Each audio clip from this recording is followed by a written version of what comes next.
de dar su clase, porque la veo conectada. Así que quiero saber si está Ivonne en condiciones de dar su clase, porque era su clase. Entonces quiero ver si me contesta para que ella pueda dar su clase y yo... Pero parece que a lo mejor está en la reunión. Debe estar en la reunión entonces conectada, porque le pregunté por acá y no me ha contestado. Entonces debe estar en la reunión. Ya, vamos a comenzar entonces. Permíteme compartir, Luis. Estoy inhabilitada.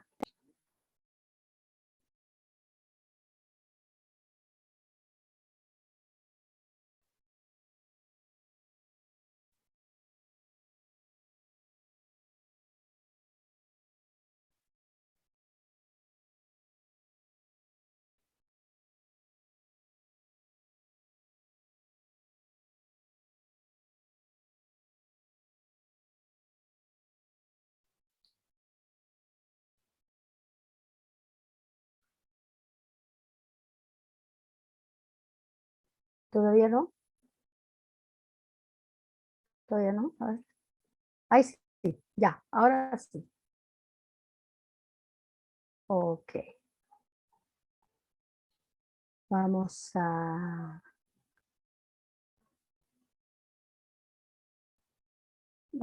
hablar un poquito de un tema que está bastante en boga últimamente, que es el tema del avivamiento, ¿verdad? Así que vamos a hablar un poquito del avivamiento desde el punto de vista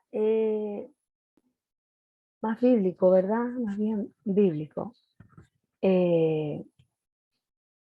Nuestra pastora Sarita ya está orando y bueno, damos gracias a Dios porque nuestra hermana Luisa nos comentaba que la cirugía de Diana había salido bien y que está internada esperando su reacción también y que todo salió bien.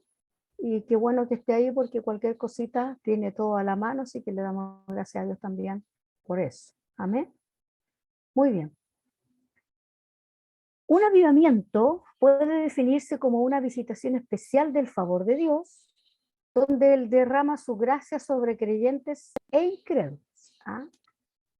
Esto trae como consecuencia la conversión de muchos que hasta ese momento no habían creído, un aumento de la santificación del pueblo de Dios y cambios cuantificables en los estilos de vida de aquellos afectados por este mover.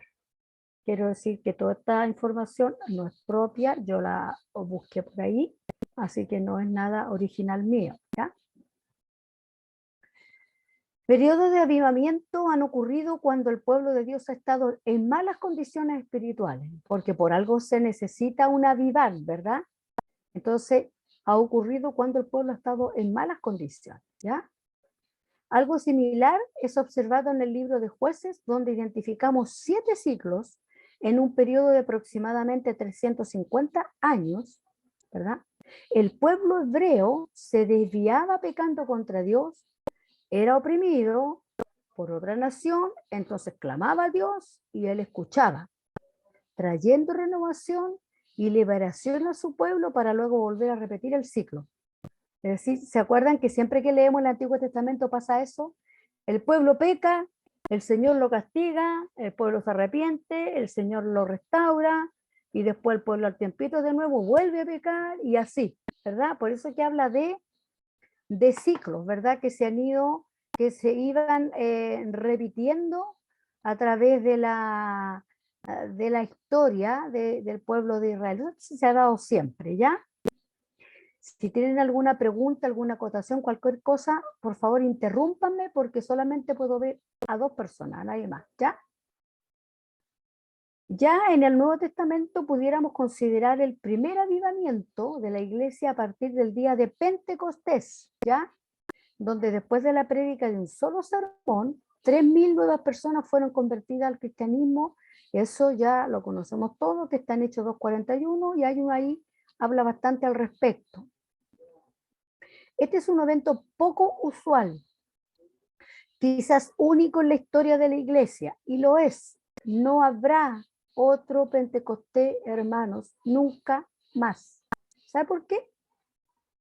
Porque antes de que descendiera el Espíritu Santo no descendía sobre las personas, solamente sobre el profeta que Dios había apartado, y por un tiempo nomás, y después el Espíritu se iba, ¿verdad? Dios le daba el mensaje y nada más. Pero en Pentecostés, Cristo prometió que iba a venir el Espíritu Santo y que iba a estar en las personas. Entonces, el suceso de Pentecostés ocurrió una sola vez y no va a volver a ocurrir. ¿Sabe por qué? Porque cuando ves que cada persona se convierte, el Espíritu Santo entra en el corazón de la persona. Porque ya el Espíritu Santo ya está actuando acá en la tierra, ¿verdad? Por eso que el Pentecostés no se va a volver a repetir, nunca más. Es un hecho único y no se va a volver a repetir. Hay otras cosas que sí se pueden repetir, pero el hecho de que venga el Espíritu Santo por primera vez, ya no, porque ya vino ya. ¿Ok? Durante este tiempo, una de las cosas que caracterizó al pueblo de Dios fue la presencia de un temor reverente hacia Dios, ¿verdad? Como vemos en Hechos 15, 5:11, donde dice, y vino un gran temor sobre toda la iglesia y sobre todos los que supieron estas cosas. Pero no era un temor de pánico, era un temor reverente, de decir, oye, ¿sabe qué? Ahí en esa parte de esa iglesia está sucediendo algo. Y traía un recogimiento al corazón, traía un recogimiento a la persona, ¿verdad? Un avivamiento, ¿por qué? Porque había descendido por primera vez el Espíritu Santo para comenzar a morar en todas las personas que creyeran en Cristo, ¿verdad? Por esa es la razón que el Pentecostés no se va a volver a repetir, porque ya el Espíritu Santo está acá, está trabajando en medio de la iglesia y en los cristianos, ¿verdad? Usted tiene el Espíritu de Dios en su vida, ¿verdad? Y no necesitó de un Pentecostés para que el Espíritu Santo entrara a su vida, porque ya fue, ¿ya? Cuando revisamos el sermón que Pedro predicó en aquella ocasión, nos percatamos de que fue un mensaje cristocéntrico y cruzcéntrico, es decir, habló de Cristo y de la cruz de Cristo, o sea, del sacrificio que hizo el Señor, ¿verdad? Y si hay algo que podemos decir de todo avivamiento es que la palabra ha tenido una centralidad poco vista en muchas de las iglesias de nuestros días. O sea, el avivamiento trae como resultado, una de las consecuencias es que los cristianos nos volvemos a la palabra, tenemos hambre de leer, hambre de estudiar, hambre de prepararnos. Por eso me gustaba lo que hablaba el pastor el domingo, me impactaba, porque él decía que había que tener formación en su iglesia local. Es lo que más decía, dos cosas: oración y formación en su iglesia local. Las escuelas dominicales debiesen estar llenas. Aquí deberían de estar hartos conectados, aprendiendo de la palabra del Señor, ¿verdad? Esa predicación de Pedro durante los momentos de avivamiento ha sido muy osada, dice, atrevida, confrontadora de la pecaminosidad del hombre y acompañada de una exaltación de la santidad de Dios. Y así fue, ¿verdad? Porque el Espíritu de Dios estaba obrando ahí en cada una de las personas, ¿verdad? Nosotros no podemos ver toda nuestra pecaminosidad hasta no haber visto la santidad de Dios por lo que verdaderamente es. Y es verdad, hermano, hasta que nosotros no tengamos una experiencia con Dios, no nos vamos a ver todos los pecadores que somos. Porque es el Espíritu de Dios que nos muestra a nosotros mismos quiénes somos. Nos va mostrando, nos va desnudando delante de Él, y nosotros no podemos decir que eso no es verdad, porque solito nos damos cuenta de que lo que el Espíritu de Dios nos hace sentir es así, de que estamos cojeando de una patita, ¿verdad? Que estamos faltando en algún área. Hoy en día se tiende a usar la palabra avivamiento simplemente cuando vemos a muchas personas acudir a una iglesia, pero donde muchas veces no encontramos ni la centralidad de la palabra de la cual hablamos, ni el mensaje Cristo y cruzcéntrico, ni la confrontación de pecado, ni el temor reverente hacia la santidad de Dios. Hoy lo que encontramos en algunos avivamientos es canto, música, salto y nada más. Y eso no es avivamiento, eso es emoción, ¿verdad? Llamar avivamiento a algo que carece de estas características no es consistente con las visitaciones especiales de Dios en los últimos 2000 años. No es consistente porque el Espíritu de Dios nos lleva a una introspección. Uno no se preocupa del otro, uno se preocupa de la falta de uno nomás. No tiene tiempo de preocuparse del otro. No tiene tiempo de hacer algarabía. Está tan impresionado de lo que el Espíritu de Dios le acaba de descubrir de uno mismo, que uno no tiene espacio, a veces, hermanos, ni para abrir la boca. Nos quedamos, pero mudos, frente a lo que Dios me muestra de mí misma que yo antes no veía. Eso es lo que hace el Espíritu de Dios.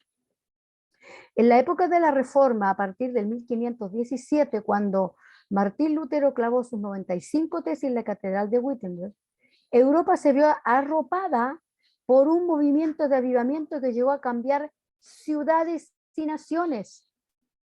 Cuando hay un avivamiento, la iglesia permea a los gobiernos, permea a las personas, es decir, es influyente. Los avivamientos no son a puertas cerradas, los avivamientos son afuera, a la calle, donde se vea el cambio de los gobernantes, de las autoridades, donde hay un impacto a las personas, ¿verdad? El reformador John Knox llegó a decir que la Ginebra de la época de Juan Calvino era la escuela de Cristo más perfecta desde el tiempo de los apóstoles. Escocia, como nación, adoptó una confesión de fe evangélica que llegó a ser hasta promulgada de manera oficial. Imagínense ustedes hasta dónde llegó esto. Hasta el gobierno mismo que la declaró oficial. ¿Lograremos nosotros en nuestro país algo así? Dios quiera que sí. Dios quiera que sí, ¿verdad? Este avivamiento europeo cruzó el océano y ya para los años 1730 se habla en Estados Unidos del primer gran avivamiento, encabezado primordialmente por Jonathan Edwards, quien predicó su sermón más famoso, que se llamaba Pecadores en manos de un Dios airado, el 8 de julio de 1741 en Enfield, Connecticut. Imagínense ustedes. El título ya nos dice que el mensaje era fuertísimo. Pero como estaba el Espíritu de Dios obrando allí, las personas lo recibieron el mensaje. Cuando es de Dios, la gente escucha. Cuando es de nosotros, la gente nos tira zapatos, tomate y lo que pille por ahí para corretearnos, ¿verdad? O simplemente nos cierra la puerta en la cara, ¿no? Se cuenta que aquel día las personas cayeron al suelo llorando de arrepentimiento y hasta dándose golpes en el pecho por la profunda convicción de pecado que cayó sobre la congregación. Este es el primer síntoma de avivamiento, convicción de pecado personal. Yo estoy viendo mi pecado, yo veo mi pecado. El Espíritu de Dios me lo revela.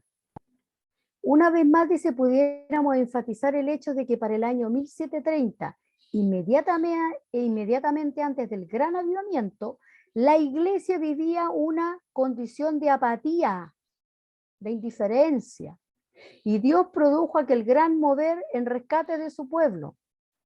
Para los que no conocen a Jonathan Edwards, él ha sido catalogado por la Enciclopedia Británica como el académico más grande en la historia de Estados Unidos y a la vez considerado uno de los teólogos más brillantes, además de ser pastor de una iglesia. ¿Ya? La otra figura importante de este avivamiento fue George Whitefield, un predicador inglés de origen anglicano, pero que fue usado por Dios para predicar en múltiples denominaciones. ¿Ya? Este hombre llegó a viajar a Gales, a Inglaterra, a Escocia 14 veces y a Estados Unidos 7 veces. En 1740 estuvo en Estados Unidos por 42 días Y en ese tiempo predicó 175 sermones. Imagínense ustedes. ¡Wow! Y uno a veces, uno a veces enseña una clase y queda... y él predicó 175 sermones en 42 días. ¡Wow!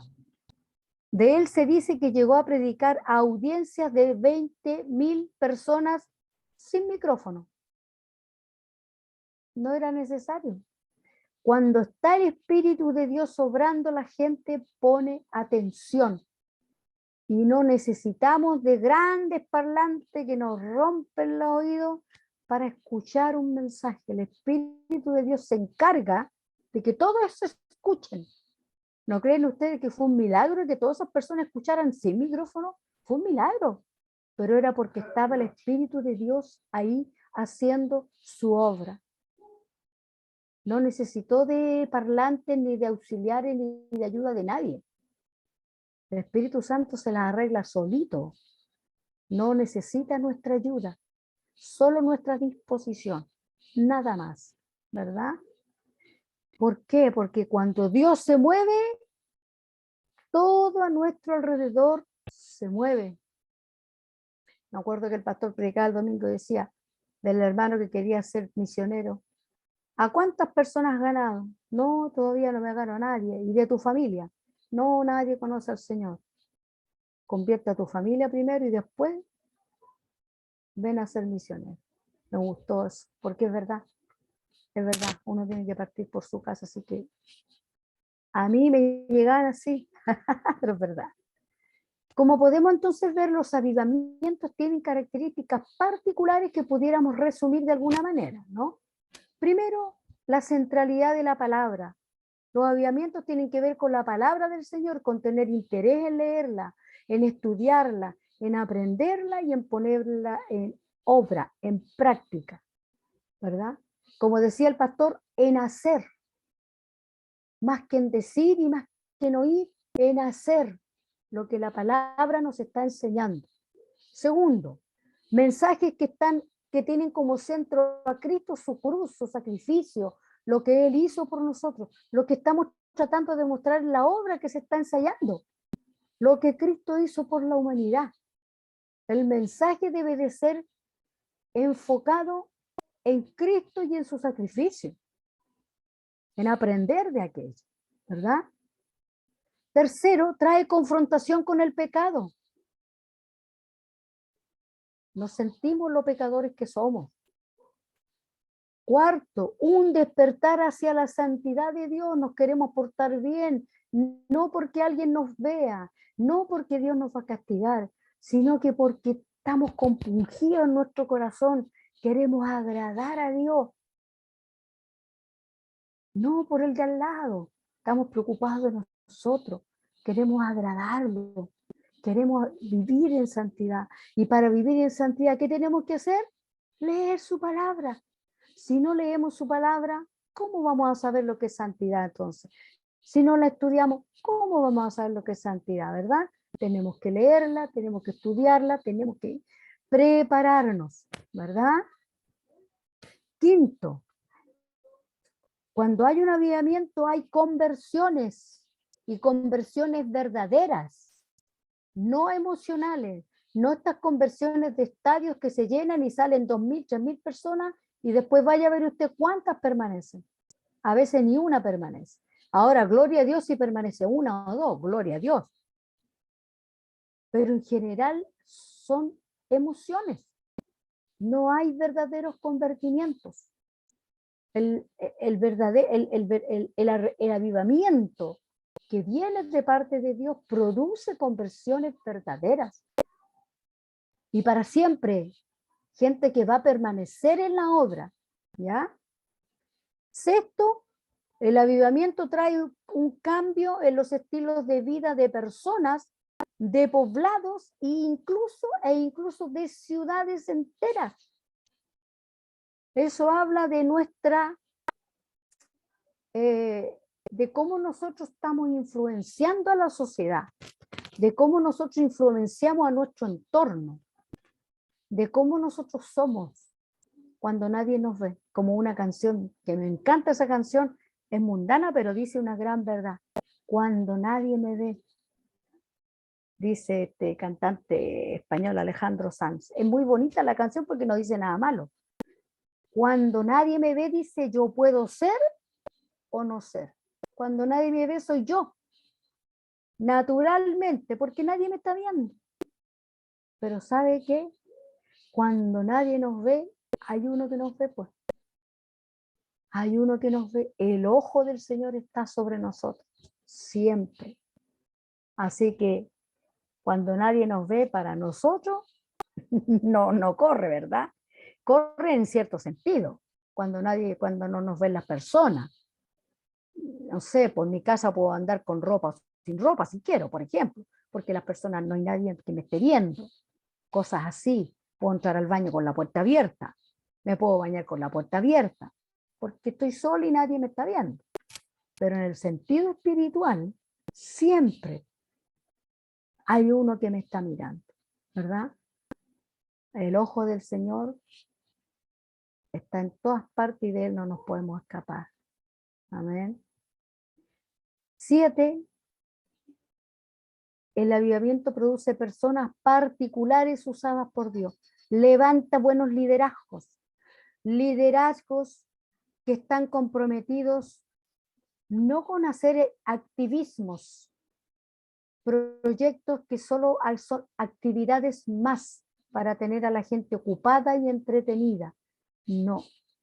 Trae actividades que van a traer como consecuencia que la gente conozca al Señor y que los hermanos de la iglesia maduren, crezcan y permanezcan en la obra. Eso es lo que trae un verdadero avivamiento, o es decir, un avivamiento bíblico. Si ustedes se han fijado, en ninguna parte de estas características aparece saltar, llorar, gritar y hablar en lengua. No aparece. Yo no digo que sea malo eso, pero digo que esa es una parte que no es avivamiento. Si este saltar, llorar y gritar trae como consecuencia todo esto que vemos aquí, bien, muy bien. Pero si solo nos quedamos en saltar, gritar y llenar la iglesia para solo cantar y gritar, no sirve. No sirve. No es avivamiento, ¿verdad? ¿Dónde comienza el avivamiento? Buena pregunta. El avivamiento comienza conmigo. En el libro de Nehemías me parece que cerré mi Biblia, pero en el libro de Nehemías cerré mi Biblia. A ver, espérenme un poquito. Espérenme, estoy un poquitito. En Nehemías, en el capítulo 1, yo lo tenía abierto y la cerré. Pero en Nehemías, lo voy a encontrar al tiro, nos habla un poco de este verdadero avivamiento. Vamos a buscar, acá está, Nehemías 1.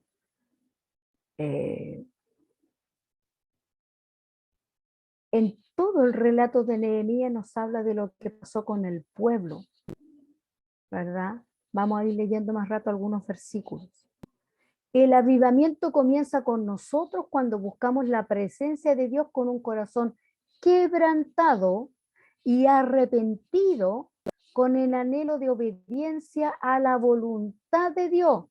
Hermana Sarita, ¿tiene usted ahí Nehemías? ¿No? ¿Sí? Abierto, sí.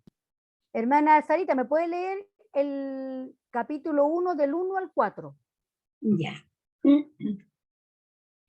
Palabra de Nehemías, hijo de Acalía. Aconteció en el mes de Kislev, en el año 20, estando yo en Susa, capital del reino, que vino Anani, uno de mis hermanos, con algunos varones de Judá.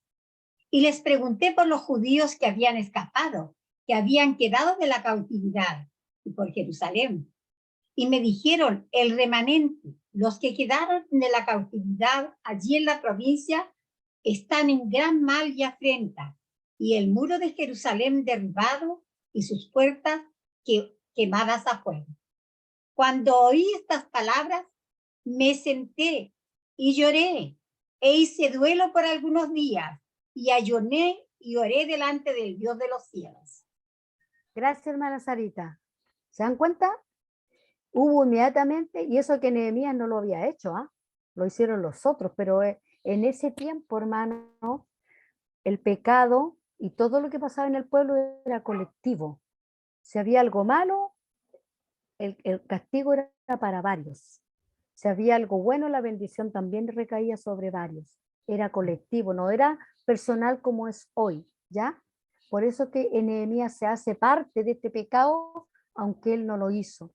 Dice que él llora, ayuna delante del Señor, se quebranta, ¿verdad? Por lo que él sabía que sus hermanos estaban pasando. Nehemías era el copero del rey Artajerjes en Persia, durante un tiempo cuando el pueblo de Israel estaba en exilio y estaban dispersos, ¿verdad? Había poco remanente en la nación de Israel, porque cuando se los llevaron los babilonios, siempre en Israel dejaron un remanente, que era dejaron, diciéndolo en palabras vulgares, dejaron el perraje.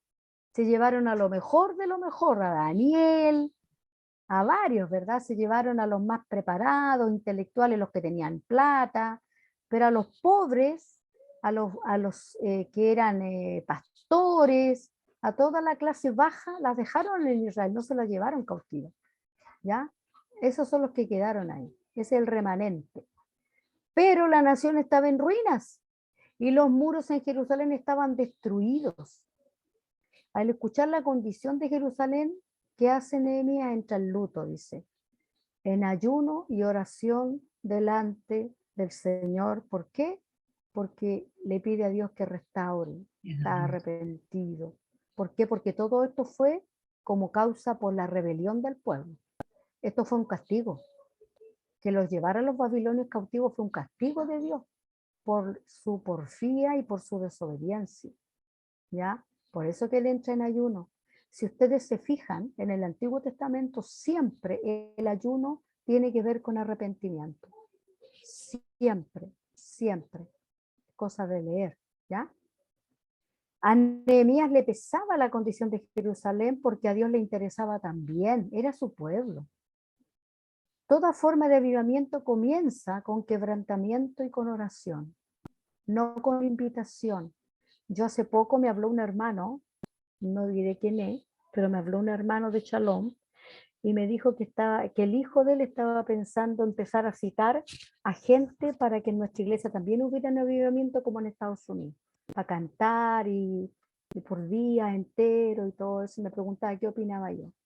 Bueno, yo ya le dije lo que opinaba y lo que yo opino también. Pero el avivamiento no funciona así. El avivamiento comienza con quebrantamiento, con arrepentimiento, con santidad. El arrepentimiento, el avivamiento es personal, que después se va masificando, pero comienza con una persona. Alguien quiere cambiar su vida y empieza a cambiar y otros lo están mirando y eso se contagia, ¿verdad? Que Dios nos ayude a ser personas que contagiemos lo bueno, personas que contagiemos esto.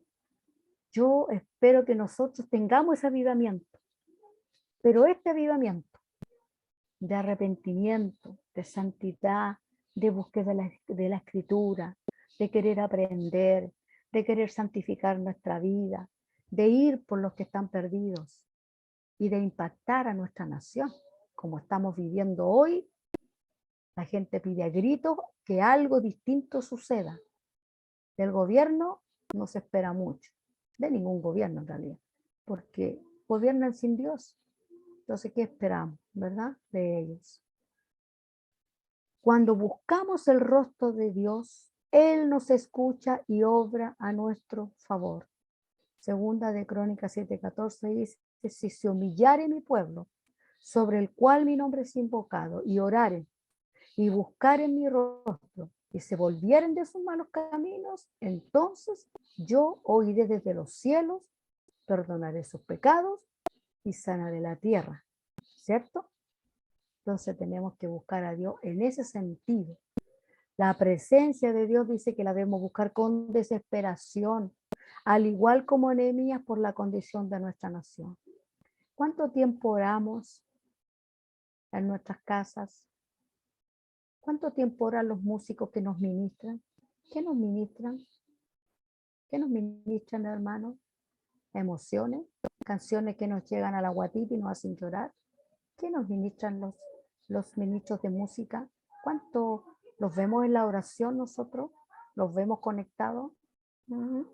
¿Qué nos ministran? Tenemos que estar interesados en la palabra, en la oración, porque si yo no hago eso, no tengo nada que entregar. Entrego solo emoción, emoción y más emoción. Que Dios nos ayude, ¿verdad? Que Dios nos ayude y nosotros tenemos que orar por esto, orar mucho. Entonces el avivamiento comienza contigo, conmigo, buscando ¿qué cosa? El rostro de Dios, no buscando saltar, no buscando gritar. Si eso me trae como consecuencia saltar, bien. Si usted quiere llorar, bien. Si usted habla lengua, bien. Pero que sea la consecuencia, no el fin en sí mismo. El saltar, gritar, llorar, la lengua, son consecuencias de algo. No son un fin en sí mismo. Tenemos que buscar el avivamiento verdadero, que es este. Y como consecuencia vendrán todas estas experiencias con Dios que son espectaculares. ¿A quién no le gusta sentir la presencia de Dios? A mí me encanta. ¿A quién no le gusta adorar en lengua? A mí me encanta. ¿A quién no le gusta levantar las manos y llorar en la presencia del Señor? A mí me gusta. Pero si solo va a ser eso, no es avivamiento. Tiene que ser eso la consecuencia del avivamiento. ¿Me explico? Entonces a veces partimos por los pies y no por la cabeza. ¿Ya? Que Dios nos ayude. Avivamiento comienza cuando nos arrepentimos delante de él. Hermana Sarita, y en Nehemías. Seguimos en Nehemías. 5 y 6. Y dije, te ruego, oh Jehová, Dios de los cielos, fuerte, grande y temible, que guarda el pacto y la misericordia a los que le aman y guardan sus mandamientos. Esté ahora atento tu oído y abierto tus ojos para oír la oración de tus siervos que hago ahora delante de ti de día y de noche, por los hijos de Israel tus siervos, y confieso los pecados de los hijos de Israel que hemos cometido contra ti. Sí, yo y la casa de mi padre hemos pecado. Amén. Gracias, hermana Sarita. ¿Se dan cuenta? El ayuno se hace por arrepentimiento. En el Antiguo Testamento siempre lo vemos relacionado con eso. Y el avivamiento comienza con arrepentimiento, no con llanto, santo, grito, no. Comienza con arrepentimiento, con ese deseo, con esa hambre de estar en la iglesia, de orar, de leer, de buscar de Dios, de hacer su voluntad.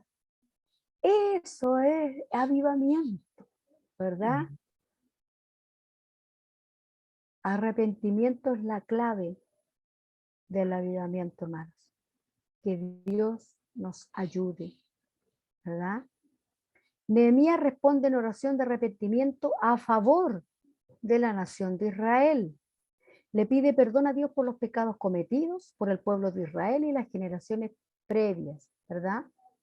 Es importante saber que el verdadero arrepentimiento es más que pedir perdón, es alejarnos del mal y cambiar nuestra conducta. Es un cambio, ¿verdad? Así dice, las puertas de los cielos se abren y el avivamiento surge cuando venimos ante Dios en quebrantamiento y arrepentimiento. ¿Cómo Dios no va a querer estar con nosotros y hacernos sentir su presencia? Él quiere. Pero primero tenemos que ponernos a cuentas con Él, ¿verdad? El arrepentimiento entonces es alejarnos del mal y tener un cambio de conducta. Y un cambio de conducta para siempre, no por un tiempo, para siempre. Avivamiento entonces comienza cuando regresamos a la verdad de Dios en obediencia, hermana Sarita. Ahí mismo donde estábamos leyendo del versículo 7 al 11. En extremo nos hemos corrompido contra ti y no hemos guardado los mandamientos, estatutos y preceptos que diste a Moisés tu siervo. Acuérdate ahora de las palabras que diste a Moisés tu siervo, diciendo: si vosotros pecareis, yo os dispersaré por los pueblos. Pero si os volviereis a mí y guardareis mis mandamientos y los pusiereis por obra, aunque vuestra dispersión fuera hasta el extremo de los cielos, de allí os recogeré y os traeré al lugar que escogí para hacer habitar allí mi nombre. Ellos pues son tus siervos y tu pueblo, los cuales redimiste con tu gran poder y con tu mano poderosa. Te ruego, oh Jehová, esté ahora atento tu oído a la oración de tu siervo y a la oración de tus siervos, quienes desean reverenciar tu nombre. Concede ahora buen éxito a tus siervos y dale gracia delante de aquel varón, porque yo servía de copero al rey. Amén. Gracias, hermana Sarita. ¿Se dan cuenta? Entonces, después de quebrantarse y arrepentirse ante Dios, Nehemías cita las palabras de Moisés. Amén. Moisés habló una promesa de restauración después de un arrepentimiento genuino y de obediencia a Dios. ¿Verdad? ¿Se dan cuenta? El arrepentimiento nos guía a la verdadera fuente, que es la palabra de Dios, Amén, que debemos obedecer. Cuando uno está arrepentido y tiene ganas de tener una buena relación con Dios, ¿sabe lo que uno hace? Lee la Biblia, la lee mucho, la lee harto, ¿verdad? Amén. Caminar en obediencia a la palabra de Dios nos guía a un avivamiento que puede empezar en el lugar presente en que nosotros estamos. Si nosotros cumplimos con todo lo que dice acá, segurito que tendremos un avivamiento en nuestro templo Shalom. Amén. Claro que sí, pero primero tenemos que ponernos con Dios a cuenta y tener la voluntad y tener el deseo de cambiar, de ser comprometidos con su obra, de madurar en nuestro caminar cristiano. ¿Es fácil? No. Pero la palabra del Señor dice que el reino de los cielos se hace fuerte y solo los valientes lo arrebatan. No es fácil. Pero tenemos la ayuda del Espíritu de Dios para lograr avanzar, ¿no es cierto? Y alcanzar, y por qué no, hermanos, tener el privilegio de vivir nuestro avivamiento y ser nosotros influyentes en nuestro entorno, nuestro barrio, nuestra comuna, y así nosotros contagiar a otras iglesias de Dios, ¿no? ¿Se fijan o no? Claro, sí se puede hacer, ¿verdad? En la Biblia dice, solo en los siguientes pasajes se encuentra el verbo avivar en distintos tiempos. En Habacuc dice, oh Jehová, aviva tu obra en medio de los tiempos. Dice tu obra, no dice personas, tu obra. Él aviva a las personas, pero para que hagan la obra. ¿Se entiende, verdad? Salmo 119, 37 dice, avívame en tu camino. Y cuando la palabra habla tu camino, está hablando de la palabra y de la voluntad de Dios. En tu camino, en lo que tú quieres que yo haga. Segunda de Timoteo 1:6 dice, por lo cual te aconsejo que avives el fuego ¿de qué? Del don de Dios que está en ti por la imposición de mis manos. Y el don de Dios es una herramienta de trabajo para la iglesia, para la obra, para el ministerio. O sea, siempre en favor del reino, no de nosotros, ¿verdad?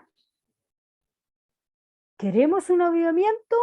Claro, yo lo quiero. ¿Queremos realmente un avivamiento personal, local, corporal, universal?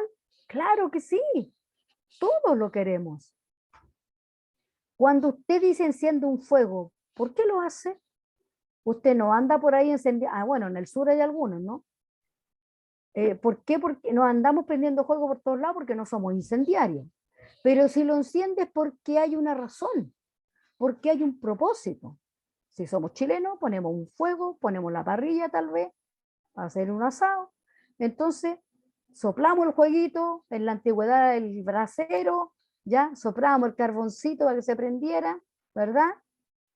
Mientras que se van agregando otras, ¿verdad? ¿Para qué? Para que el asado se cocine parejito, la carne. Bueno, hay un propósito para prender el fuego. Eso quiero decir. No se prende porque sí. El Espíritu Santo hace miles de años llegó para encender el fuego del Espíritu en los discípulos de Jesús. Durante distintas épocas ha avivado el fuego a punto de apagarse. Lo ha atizado, lo ha soplado. ¿Entendemos que solo se aviva aquello que ha sido encendido? ¿Cuál es su propósito, entonces? Mantenernos encendidos. El Espíritu de Dios quiere que estemos prendidos en Él, en su palabra, en el ministerio, en la santidad, en la oración, en el arrepentimiento, en fin, ¿verdad? Las tradiciones, los ritos, las doctrinas nos han hecho perder de vista que el Espíritu Santo es fuego consumidor y su propósito es quemarnos, es consumirnos, es decir, lo malo que tenemos, porque solo a través del fuego es purificado el oro. Nosotros siempre lo decimos. No hay otro propósito de parte de Dios para el hombre que llenar la tierra de su gloria. Estamos nosotros para ser los recipientes de la gloria de Dios y llenar la tierra de ella. ¿Quiénes deben realizar esto? Nosotros, los que creemos en Él. Dios quiere llenar la tierra de su gloria, pero para eso nos necesita a nosotros, pero nos necesita en otras condiciones, avivados, con el avivamiento bíblico, que trae, ¿no es cierto?, el verdadero arrepentimiento, ¿verdad? Dice, pero el hecho de vivir divididos, aquí en Chile hay miles de denominaciones, ¿verdad? Atomizados con mentes partidas por realidades denominacionales, nos ha hecho perder de vista el propósito y hemos dado preeminencia a las manifestaciones del Espíritu o a los dones repartidos, dejando de lado al hacedor de los dones. Y eso es muy cierto. Y eso es lo que pasa comúnmente. Nos quedamos en los dones, las manifestaciones carismáticas del Espíritu de Dios. Que hablamos lengua, que levantamos los brazos, que lloramos, pero nos quedamos con eso nomás, ¿verdad? Pero el Espíritu de Dios lo que quiere es consumir en cada uno de nosotros a través de su fuego consumidor las escorias o la suciedad que hay en la vida de nosotros, con el fin de purificarnos para que la vida de Cristo, la vida de Dios, fluya a nosotros sin impedimento para que la gente lo conozca, para que la iglesia sea influyente. Yo me acuerdo que me parece que el año pasado el hermano Luis nos hacía tocar un tema sobre si somos influyentes o no como iglesia. Bueno, mientras no tengamos esta actitud, no lo vamos a hacer. Vamos a ser una iglesia más de muchas que creen que el avivamiento es saltar, llorar, gritar y nada más.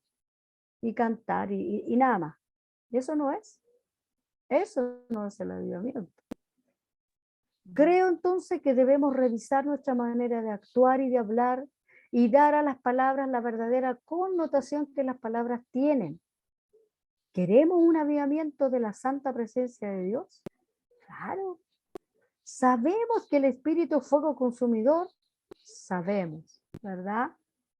¿Hay en las Santas Escrituras muestras o ejemplos de avivamientos? Claro, lo hemos visto en el ejemplo de Nehemías y tiene que ver con arrepentimiento y con cambio de actitud. Nehemías narra la historia, ¿no es cierto?, de 42.360 judíos que regresaron a Jerusalén del exilio en Babilonia.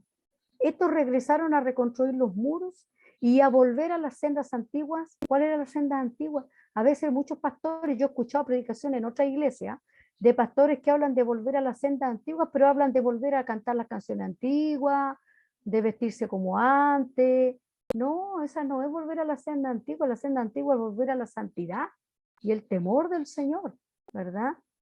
La salida de este pueblo de Babilonia es un prototipo de lo que Dios está haciendo hoy con su pueblo. El Señor quiere que salgamos del mundo y del pecado y seamos influyentes en ellos y para ellos, porque nos necesitan. La gente no tiene esperanza. Usted escucha las noticias, la gente está desesperanzada. Y nosotros no tenemos nada que decir. Nada que decir. Babilonia fue un imperio. Hoy es tipo de un sistema que tiene atrapados a quienes no conocen a Dios y aún a muchísimos que han sido salvos. Muchos cristianos están atrapados en este sistema, en este mundo, y tienen una doble vida. Están en la iglesia, con un pie en la iglesia y con otro pie pololeando con el pecado. Me daba mucha pena el otro día, un chico que participó en un concurso de canciones, él es cristiano, yo estaba bien contenta porque decía que bueno este chico que canta bonito, pero hace como 2 días atrás le vi un video en YouTube donde él hace un cover de otra canción que yo no conozco, me dediqué a escucharla, y es una oda al pecado. Él le canta al pecado, a lo prohibido, al pecado, es una oda al pecado y el chico es cristiano. Yo le pregunto yo al chico, este joven es cristiano y este cantante le pone visto a todos los otros comentarios y a mí no me pone nada. Pero tampoco me contesta porque no puede contestar. Porque si él es cristiano no puede cantarle al pecado. Le puede cantar al amor, al romanticismo. Hay muchas canciones muy bonitas, pero no le puede cantar al pecado un cristiano, pues hermano. Eso es lo que está pasando hoy. Y si nosotros como iglesia no nos avivamos, ¿no es cierto? Como debemos avivarnos, estos jóvenes se nos van a perder. Nos vamos a perder, ¿verdad? La prueba más segura de avivamiento es un deseo profundo de la palabra de Dios. Pero hermanos, dice, ¿cuál es la realidad de hoy? ¿Está esta realidad? En realidad, en general, yo estoy hablando en general, no está. No quieren oír la palabra y dígame si no está en nuestra propia realidad.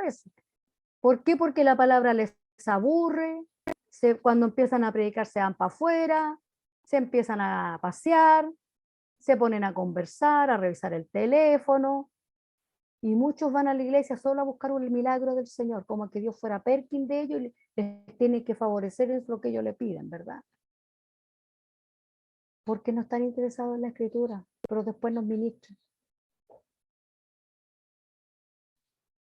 Que Dios nos ayude, hermano. Además, dice, estas reuniones se transmiten en redes sociales y muchas personas han tomado el cuerpo de Cristo como un club social a donde concurren para realizarse en sus relaciones interpersonales, para realizarse en lo que les gusta hacer, pero no para comprometerse con el Señor. Y lamentablemente en redes sociales nosotros mismos estamos mostrando esta realidad. Nosotros mismos la estamos mostrando. Antes de esta enseñanza, hermanos, ¿pensábamos que el avivamiento era esto o no? Esto contésteselo para usted, ¿verdad? Entonces, ¿cómo comienza el avivamiento? Con nosotros, ¿verdad? Dice, cuando vienes a Dios, ¿es con arrepentimiento verbal o realmente te comprometes a un cambio? Ese es el comienzo del verdadero avivamiento, que es personal. Yo quiero avivarte, hermano. Yo quiero que comience conmigo. Yo quiero que comience conmigo. El verdadero avivamiento trae consigo arrepentimiento y un alejamiento del pecado para siempre. Para siempre. Que Dios nos ayude. Que Dios nos ayude. Amén. Yo quería tocar este tema, hermano, cuando se me dio la oportunidad, porque como está hoy en boga el avivamiento y lo que está sucediendo en otros países, pero mientras eso, si no trae como consecuencia arrepentimiento y todo lo que hemos visto no deja de ser una moda más. La hermana Sarita, que lleva años en la iglesia, ha visto hartas modas, ¿cierto? ¿Se acuerdan la moda cuando todos iban de espalda para atrás? Era una moda. Esto, yo pienso que esto para mí es una moda. Mientras la persona no cambie de actitud, es una moda más. Tristemente hablando. Porque juntar a la gente en la iglesia para que cante 3, 4, 5, 20, 40 días, no es avivamiento, es emoción. Así que hermanos, que Dios nos ayude.